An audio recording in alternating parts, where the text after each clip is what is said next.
I was 5 years old when I asked my mom for the first time, probably for the first time I ever thought about it. Uh, I asked her, Mom, what happens when you die? I probably asked this question because I seem to remember around this time finding out that my cousin had died of what I now know as encephalitis. They called it water on the brain when I was that age. And her response was pretty straightforward. My mother was raised in a religious household but was abused. And at that very early time in her life, she had pretty much rejected all religion. My dad was raised by what we call a Jack Mormon, which meant he smoked and drank and didn't go to church. So my dad did not have any real attachment to any kind of religious habit, and therefore we had never been inside a church. In fact, I did not enter a church as far as I remember until I was 15 years old, and I had a bass guitar strapped over my shoulder, and we were playing a show. It was a very strange gig because it was a bunch of elderly people looking at us like we were insects. Um, but my mom's response when I was 5 was nothing. Nothing happens when you die. TV, go dark. That's it. It's over. It was very easy for that to be the answer and for me to just go bipping along my little 5-year-old life. I had no problems processing this or accepting that, um, or, integrating it into my understanding of existence. I was like, okay, that's it. Um, and I have never, in the succeeding 50 years of my existence, had a moment where I worried about what goes on after, where I worried about being judged or punished, or where I had any expectation of any kind of reward. I simply have integrated the reality of that into how I think about living and planned to live while I am alive and not planned to do anything or see anything or experience anything. Um, it's a WYSIWYG universe. What you see is what you get.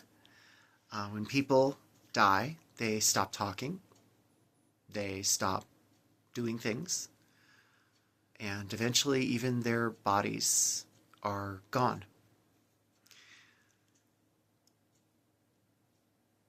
This isn't a frightening thing to encompass as a philosophy. If you're not, I guess, um, if you're not teed up to want it or expect some kind of permanent continuance of existence. And I want to challenge, there's apparently religious folk who like to come to my page and hag me about this and hag me about that. I'd like to challenge them to picture this WYSIWYG universe. And also to picture, why would you be afraid of no longer existing? In the billions of years that occurred before you existed, you didn't know or care. And just like every one of the trillions, quadrillions. We don't know how many things have lived on this planet. I don't think we could possibly count them. In that entire menagerie of creatures that have come and gone, your fate will be exactly the same as all of theirs. Every single living thing will come to a similar end. And not only that, but every non-living thing seems to have a circumscribed existence, a beginning and an end of the form that we recognize as that thing. Our star will die. It will swell to an enormous size when it runs out of hydrogen. It will burn helium for a while, and then it will swell to an enormous size again. And by then, of course, it will have long since torched the inner 3 planets and made them quite uninhabitable and destroyed them. And eventually it will collapse to a white-hot cinder, which will gradually cool off for billions of years. And eventually even that will transmute and become not what it was until it also is completely gone. And we think the universe will ultimately transmute itself into something that we cannot recognize as the universe. And it will be completely gone. And we even think that the particles that comprise the universe may possibly transmute themselves, decay, and be completely gone. What is there to fear? It will happen to everyone and everything.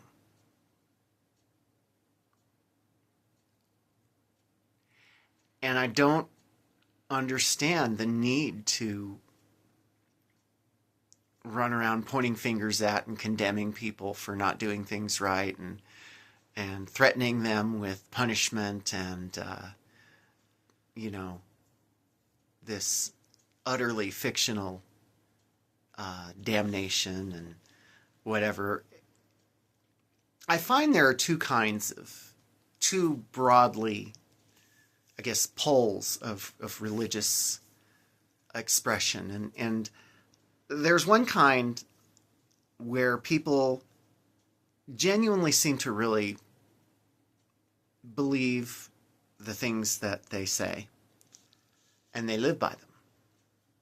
And they have, I don't know, commandments or whatever to behave, in a humane fashion towards other people, and to do the right thing and not to do evil. And they believe that and they live by it. And I can, in a way, respect that. I think very honestly that if you subtracted their religious upbringing, they would still be that person. I think they're just, their circumstances of their origin and their upbringing led them to be a good person, and that they frame it around these beliefs. But honestly, it wouldn't matter if you took all that away. They'd still feel compelled to be good people. And then there are people who presume that they have the authority and the power of this supreme being that they have subscribed to. And other than that, none of those principles mean jack to them. And they will do whatever they feel like, and they will elevate themselves above others and just drown themselves in hypocrisy and falsehood and abuse, and use their beliefs or the facade of their beliefs to manipulate and abuse other people. And I don't think they believe in any kind of moral code or any of that crap any more than I do. I don't really think there is any such thing as morality. I believe that that is a fiction that we sustain ourselves with in order to get along with each other. And it's something that we have to actively want and actively practice. But it is only an ideal, and in many cases our society doesn't adhere to any moral ideal whatsoever. We simply do what is necessary. And that's because we're animals. We are, every single one of us, the most dangerous and deadly predator on the planet. Every human being is that. Regardless of what you may eat, or what your diet is, or what any of your belief systems are, you're an omnivore, you're a hunter, and you're a killer. And every single one of us is potentially a killer. And we are one of the few species that readily kills our own kind. We make a lot of justifications for what we do and how we do it and why. And strangely enough, many of those are of the religious nature. And much of the killing that we engage in is in the name of and under the color of those very same beliefs. Possibly more killing has been done in the name of belief than for any other reason. Or at least under the facade that, we're doing it in the name of belief, when it's probably we're doing it to take someone else's resources or their living space for our own. Because they're different enough from us that we see them as foreign, alien, and certainly not human. But really, the only thing that keeps us from constantly being at each other's throats is when those needs are mostly satisfied, and when we are not driven by our animal nature to seek food or shelter or whatever else it is that will drive us to that extreme. And all of these rules and these restrictions and these laws that we think we live under, they are aspirational. They are something we have to want to do and reach for on a daily basis. We have to reaffirm that this is actually, we need to and want to live this way so that we do not drown ourselves in chaos and violence. And it's very clear to me that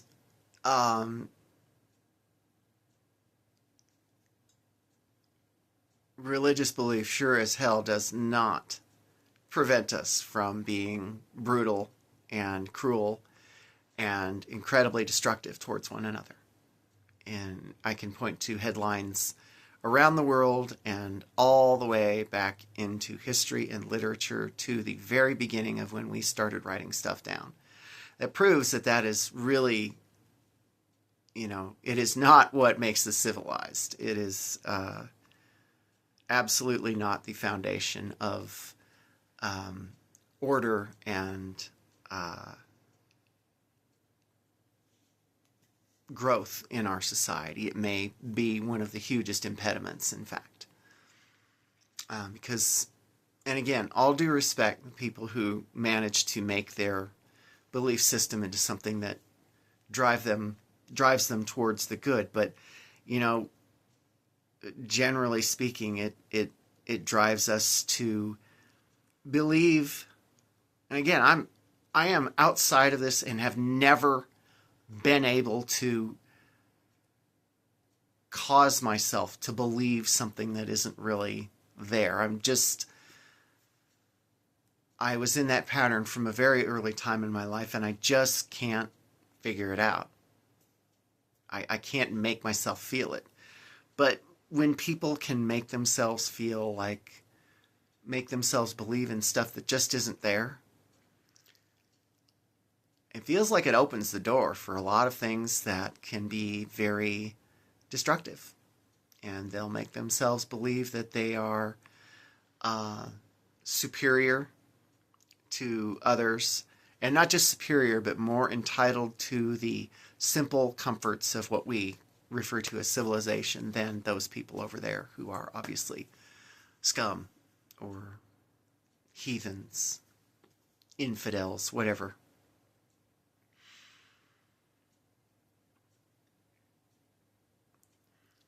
So when I am beleaguered and bothered and hassled by these people, and it absolutely never, absolutely not once ever have I sat there and went, oh, you know what, I really could be stupid. Because what this started as was I saw a clip or a vid that went by my feed where they were saying, theists usually can't convert an atheist. And they had a whole bunch of arguments. But as a lifelong non-believer, I don't know or frankly give a crap about what's in any holy book.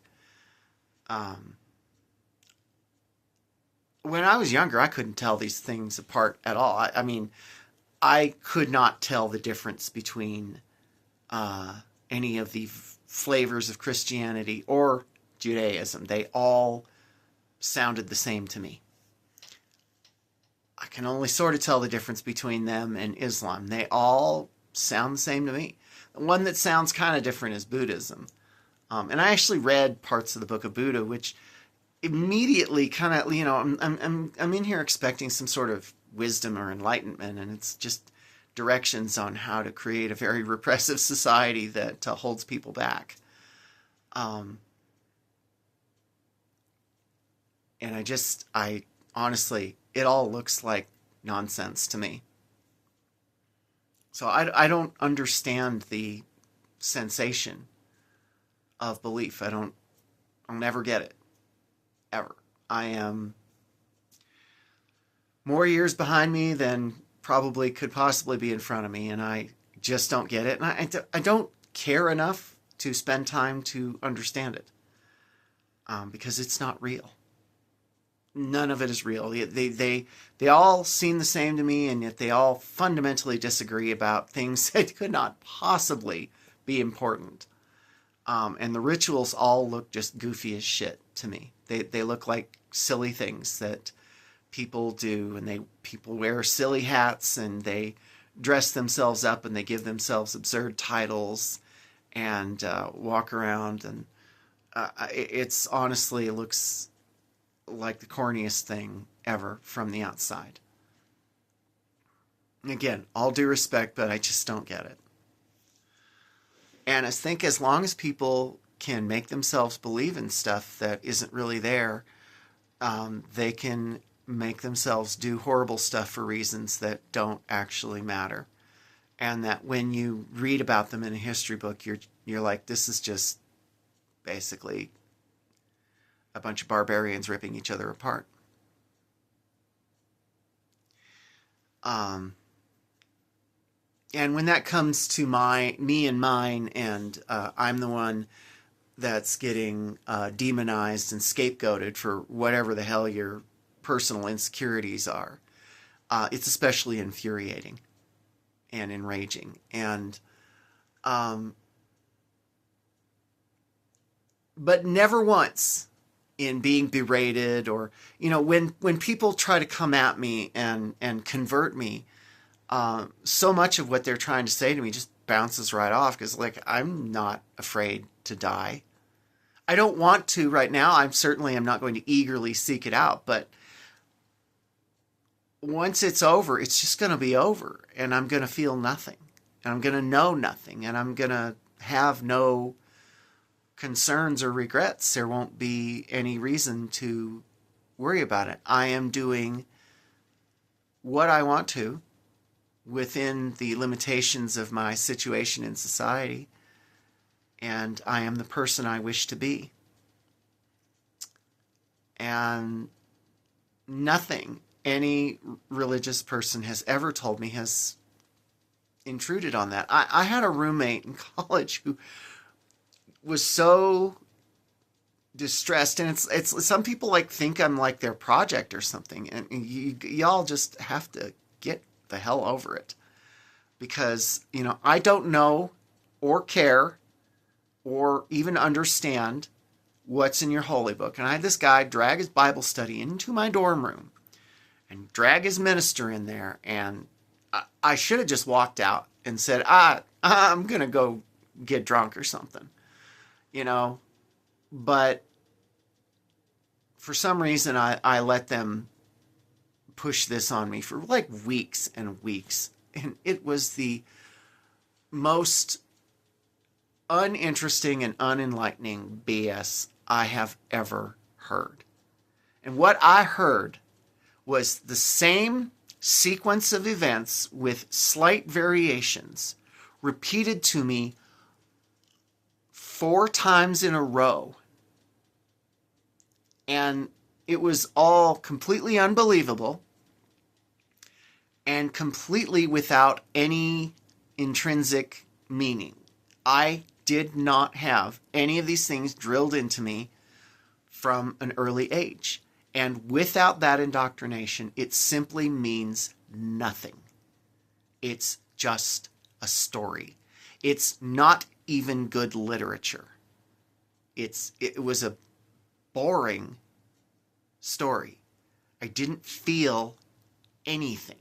And at the end, when it was done and he was gonna whatever, he had gone through 4 freaking books, and he said, "Does this make you feel anything?" I was like, "No, not a thing."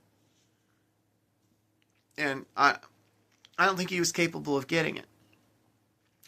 I had been, when I was 15, I was at the mall, and this guy butted into my conversation with a friend about music and said, "Oh, you like music? Why don't you come to this concert?"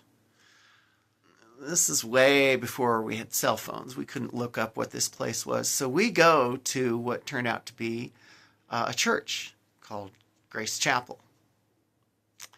And I was separated from my friends and surrounded by a bunch of howling assholes who proceeded to scream at me for what felt like 20, 40 minutes. I don't know if it was a half an hour or longer or shorter. It seemed like a long time. And it was a verbal assault. It was like, later on in life, I was like, this looked like they were about to kill me. And they were screaming at me that I was going to die and go to hell.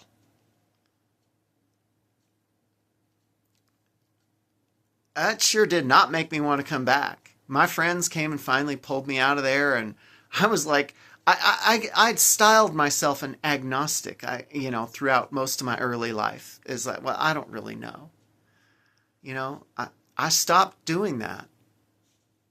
In between this incident and about a year later, I went to see a doctor because I was sick, and my parents sent me to the doctor. And at the time I had long hair, and the doctor, and this is the 80s, and I guess Reagan's evangelicals were really getting bold, and thinking they could just strut around and order people around. And instead of examining me as like a professional, he spent the entire session lecturing me about my long hair and how Jesus didn't really have long hair. And I said, I believe in that guy anyway. And by the way, I don't believe that guy existed at all. I think he is an amalgam of a bunch of other meaningless fairy tales, but I don't think there was any real such person. I think he was just a bunch of wishful thinking from people who wrote about him many years afterwards. I don't think most of the major figures in those books were real people at all. I think they are all fictional. And he flew off the handle, and he was, I was like still kind of going agnostic, and it's like I haven't decided to believe in anything. It's like he's like, well, you'll be made to decide, and right there, I was like, the hell I will, and that was when I started calling myself an atheist. So it backfires. I'm here to tell you all, it backfires right in your face. You start ordering people around and pushing on people. And a person who has already made up their mind and doesn't need and isn't already bamboozled, they're going to be pushed away by your attitude. Because it's a shitty attitude, I got to tell you. Nothing in either of those experiences or in the Bible study that I encountered later on in college or in any other encounter I have had in the succeeding 40-some years has ever been positive. It has consisted of bad-mouthing, of denigrating, of telling me I'm stupid, and of threatening and terrorizing me. And not once, not one fucking time has it ever made me think, oh, I could be wrong. Oh no, I'd better change my ways. Not once. Ever. I don't know. I don't know. Maybe you guys always encounter people who are just ripe for that or whatever. I don't know. Or maybe you just don't learn. But I was prompted to make this by also seeing just now a little blurb about how churches are starting to have a hard time bringing people in. And it might be time for you all to consider your shitty attitude and your pushy, abusive, bullying ways as maybe this isn't actually working and it's just making people, just turning people off. And I know that right now we're in the midst of a government that has brought a bunch of these people into the government, and they think they're going to start running around and ordering people to do this and do that and live like this and live like that. Let me tell you, you're about to run into a brick wall of fuck you. I am not going to adhere to anyone's religious beliefs. I'm not going to start respecting them in any significant way other than you stay over there and you stay the hell off of my porch and you stay out of my face. And I'll respect your privacy and your right to believe and do these things in the privacy of your own home and your own little church. But I'm not going to adopt these beliefs, and you're not going to increase your reach by using the government to bully people. You will instead make people resent the government even more than Americans normally do. And you will also make them resent your religion even more than Americans already are starting to. But the bullying, the shoving, the pushing, the holier-than-thou bullshit attitude, it does not convince people. And the less a person knows about or understands your belief system, the more it pushes them away for you to get hostile and pushy and arrogant and get up on your fucking high horse about it.